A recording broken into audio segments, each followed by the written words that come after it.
2 medium size ఉల్లిపాయలు, 5 టమాటాలు, కొత్తిమీర కొద్దిగా.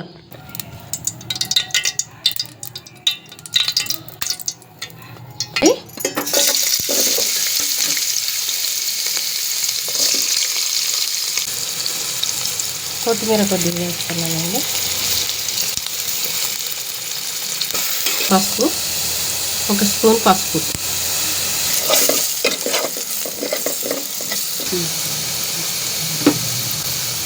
ఒక 2 స్పూన్లు అల్లం పేస్ట్ అండి. 2 స్పూన్లు అల్లం పేస్ట్. చికెన్ అండి, 1/2 కిలో చికెన్.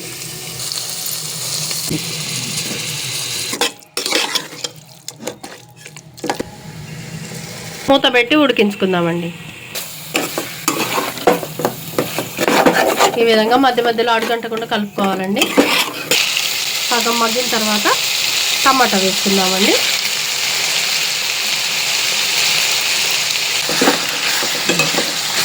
విధంగా మొత్తం టమాటా వేసి కలుపుకొని మూత పెట్టి ఉడికించుకోవాలండి. ఇప్పుడు కారం వేసుకుందామండి. 1 స్పూను, 2 స్పూన్లు కారం, 3 స్పూన్లు వేసానండి. సాల్ట్ వేసుకుందామండి. రుచికి తగినంత సాల్ట్ వేసుకుందాం. మొత్తం కలుపుకోవాలండి. మూత పెట్టి లో ఫ్లేమ్లో ఉడికించుకుందాం ఫ్రెండ్స్. ఇప్పుడు కొద్దిగా వాటర్ పోసుకుందాం ఫ్రెండ్స్. 1 గ్లాస్ వాటర్ పోస్తున్నాను. ఈ గ్లాస్ వాటర్ పోసాను ఫ్రెండ్స్. కొద్దిగా మసాలా వేసుకుందాం. 1 స్పూన్ మసాలా, ఇంకా కొద్దిగా వేసుకుందాం ఫ్రెండ్. 2 స్పూన్లు మసాలా వేసాను. మసాలా వేసి కలుపుకుందాం. కొద్దిగా కొత్తిమీర వేస్తాను ఫ్రెండ్స్. ఈ విధంగా కొద్దిగా కొత్తిమీర వేసుకుందాం.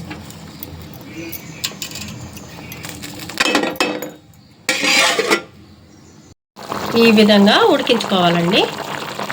కొత్తిమీర వేసుకుందాం. వేసుకొని కలుపుకుందామండి.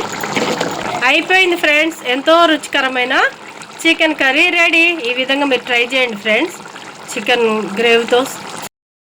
ఈ వీడియో కనుక మీకు నచ్చినట్టయితే లైక్ చేయండి, షేర్ చేయండి, సబ్స్క్రైబ్ చేయండి, కామెంట్ చేయండి. Okay, thank you friends. ఎంతో రుచికరమైన చికెన్ కర్రీ రెడీ.